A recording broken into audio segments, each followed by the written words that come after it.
¿qué pensamos, qué creemos que ha hecho Dios por la humanidad? Es una pregunta compleja. Sin embargo, podemos responderla de la siguiente manera, por lo menos desde la perspectiva de nosotros los cristianos, los católicos cristianos. O sea, los cristianos universales, que seguimos la fe apostólica, que estamos unidos, porque Cristo nos mandó a estar unidos, en la figura del Papa, pero unidos. Y que definitivamente aspiramos a la santidad y hacia allá caminamos con la ayuda del Espíritu Santo. Bueno, según esta Santa Iglesia, Dios es un ser absolutamente amoroso, misericordioso, justo, clemente, compasivo, que para amar a la humanidad o por amor a la humanidad se ha manifestado a nosotros. Eso es lo que cree la Iglesia Católica. Pero aunque suena bastante bonito y lo creemos por fe, y si lo creemos llegaremos a ser santos plenamente sin ningún problema, a pesar de eso hace falta darle algo de diálogo a esta creencia, algo de diálogo con la cultura actual. Eso es lo que intentaré hacer en los próximos minuticos. Bien, resulta que la humanidad tiene en sí una condición que podríamos llamar genética, aunque no creo que sea genética, no creo que eso tenga que ver con los genes. Pero la humanidad tiene en sí, dentro de sí, algo que la estimula, la anima, por decirlo así, la somete a un deseo de trascendencia, a una ansia de encontrar aquello que la trasciende. Eso lo hemos podido llamar espiritualidad a lo largo de nuestra historia intelectual. Seguramente se habrá llamado espiritualidad siempre, no lo sé. O es decir, una palabra que signifique eso en los idiomas que han existido. Entonces, ese deseo por conocer lo trascendente es algo que está implantado en el ser humano y que muestra y que demuestra que somos criaturas, es decir, somos creados por un ser trascendente, por Dios. Es importante entender que hemos llamado Dios a aquello que está por fuera del tiempo, por fuera del espacio, que es origen de todo y del cual dependemos. En otras palabras, hemos llamado Dios a aquello que da sentido a nuestra vida. Incluso podríamos irnos a la raíz de la palabra Dios. Bueno, según Wikipedia, pero también según otros diccionarios, un poco más académicos, por decirlo así. Según varios diccionarios, la palabra Dios es un término que proviene de la palabra Zeus, que en realidad era el nombre propio de un dios griego. Es obvio porque nuestra cultura en lengua castellana proviene de muchas raíces griegas y de muchas raíces latinas. Bueno, ¿qué sucede?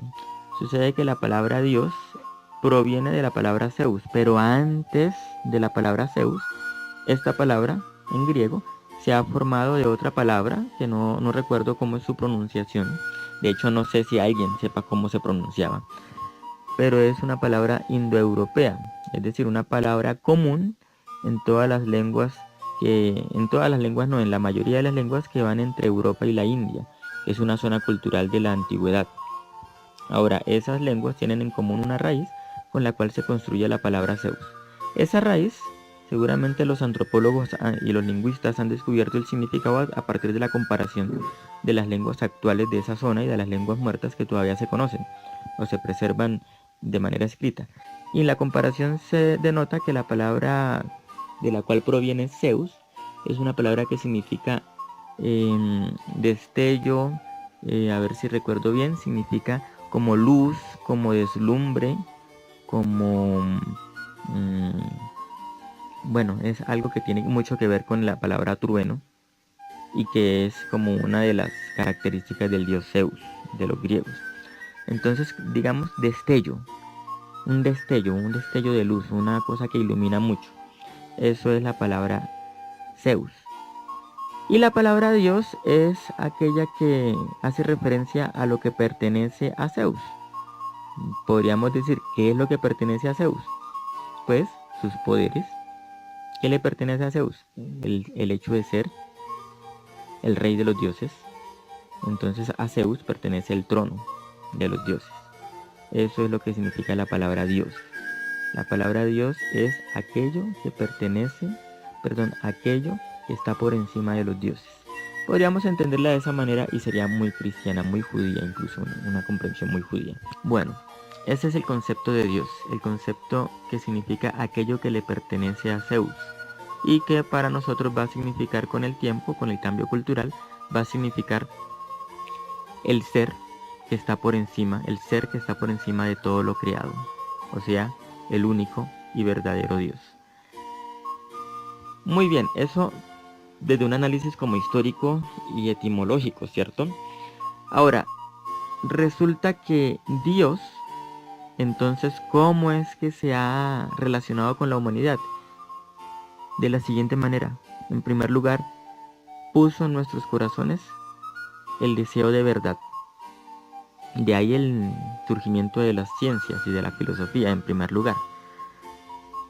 Entonces el deseo de verdad nos lleva a desear conocer eso que está más allá de nuestra simple racionalidad, lo cual va a motivar a partir de la razón o a partir del mito, en muchas épocas de la historia humana, va a motivar el deseo de conocer aquello que nos trasciende, que se va a ver traducido dentro de las concepciones religiosas y espirituales en el deseo humano por llegar, por acercarse, por volverse a unir a Dios. Y ese volver a unirse es lo que se va a llamar después religarse. De ahí proviene la palabra religión, aquella estructura que intenta volvernos a unir, a ligar, volver a ligarnos al Ser Supremo. Por ahora lo dejaríamos hasta ahí. Lo que Dios ha hecho, o la relación que Dios ha hecho con toda la humanidad a lo largo de la historia, es el mostrarles un camino, pero de manera tan libre que cada humano decidió cómo era ese camino. El camino es volver a Dios, claro, pero ¿cómo es el camino? Algunos seguramente asfaltado, otros en tierra, otros con barandas, en fin. Cada cultura construyó un camino diferente que le intenta llevar hasta Dios. Bueno, hay un problema, un pequeñito problema. Según la concepción católica, en general de todos los cristianos, supongo y espero que así sea, hubo un ser que se rebeló contra Dios y que deseaba para su bando miles y miles de seres, ángeles y humanos. Entonces ese ser también se aprovechó de esos caminos que el ser humano intentó construir y colocó dentro de esos caminos unos desvíos hacia él, hacia el mal. Entonces, Dios, que es absoluta bondad, permitió la libertad, porque la libertad es buena, pero dentro de la libertad hay una opción que nos lleva a evadir a Dios, llegar al mal.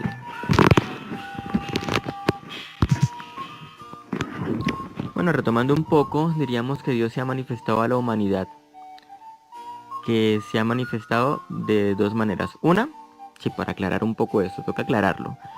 Una manera es que Dios nos ha colocado en nosotros, más que lo haya colocado adrede, es algo que es natural dentro de su creación. Si Él nos crea, nosotros en el fondo sentimos que debemos reconocerlo a Él, y ese es el deseo de trascendencia. Que no estamos completos si no estamos agarrados de aquel del que dependemos. Pero es un deseo, no es algo racionalizado. Entre otras cosas porque cuando inició ese deseo en el ser humano, que es desde el principio, ¿sí? Desde que, si habláramos de la teoría de la evolución, entonces desde aquel momento en el que pasamos de homínidos, o más bien que pasamos de ese primate que nos originó, a comenzar a ser el ser humano como tal vez Homo sapiens o las especies anteriores a este. Desde ese primer instante en que somos realmente seres humanos, allí comenzó nuestro deseo de trascender. Y la otra manera como Dios se ha manifestado a nosotros o se ha relacionado con nosotros es mostrándose en su creación. Entonces Él nos envía la bendición de que el sol sale siempre y nos alumbra y que nos permite leerlo para entender cuáles son los ciclos de la agricultura y los ciclos de la ganadería en el caso de algunas especies. Por lo tanto, Dios se ha manifestado de muchas maneras en su creación. Dentro de esta segunda manera de manifestarse Dios, debemos aceptar que Dios también se ha manifestado de una manera un poco más explícita. Podríamos pensar en aquellos seres humanos que han descubierto ciertos caminos de bondad que los acercan a Dios. Ciertos caminos de bondad podríamos estar pensando en el amor por la creación, en este caso deberíamos decir el amor por la naturaleza, que tienen muchos dentro de algunas religiosidades de la India. No recuerdo ahorita cuál es esa religión de la India, que no es tan mayoritaria, es más bien pequeña, que respeta la vida de cualquier ser. Tiene algo de budismo, pero no es propiamente el budismo. Esa religiosidad, por ejemplo, china, que rinde tributo, más que tributo, que no es la frase que quería utilizar, no rinde tributo, más bien debería decir que rinde homenaje, que recuerda con cariño a los antepasados. Pues en sí mismo eso es bueno. Y ahorita diré qué es el problema. Si en sí mismo el recordar a nuestros antepasados con cariño es bueno, en sí mismo el hecho de respetar a la naturaleza es bueno, respetar toda vida es buenísimo. El buscar la tranquilidad que buscan los budistas es buenísimo. El estar completamente sometido a Dios como los musulmanes es excelente, ¿sí? Entonces Dios se ha manifestado en muchas religiosidades, o más bien se ha manifestado a muchas personas de los cuales han surgido religiosidades. Pero ¿qué es lo que sucede? Bueno, que en esas religiosidades también se ha manifestado otro ser, del que hablábamos hace un rato, ese ser contrario a Dios que se ha revelado y que en su libertad ha deseado crear su propio reino, el reino del mal, por decirlo de esa manera, un reino que contradice a Dios, que es la absoluta bondad. Entonces ese ser ha llevado a esas personas que han visto destellos de la luz bondadosa y misericordiosa de Dios, han visto esos destellos, pero en su desarrollo racional, mítico, o como lo queramos ver, en ese desarrollo se han infiltrado mensajes de aquel adversario. Por lo tanto, esas religiosidades tienen un mensaje. En primer lugar, es imperfecto porque solo fue un destello de la manifestación de Dios. Y en segundo lugar, está impuro porque allí hay ideas o mensajes que nos llevan a otro ser. Es el caso de las religiones antiguas, en los cuales se adoraba al sol en vez de adorar al creador del sol, por decirlo así. Está bien que rindamos homenaje a ese astro que nos ilumina y agradezcamos su calor, ¿cierto? Pero no está bien que agradezcamos ese calor por el hecho de ser el sol y que creamos que es el ser del cual depende toda nuestra existencia.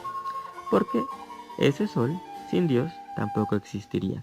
Entonces, en últimas, nuestra adoración y mayor homenaje es hacia Dios, no hacia lo que Él creó. Hasta allí dejaríamos esta reflexión. Es una reflexión que nos quiere invitar a entender que Dios se ha manifestado en toda la humanidad y que lo que hay en la humanidad hay que discernirlo, pero no todo es malo ni todo es satánico. Muchas gracias, bendiciones a todos, que tengan un excelente día.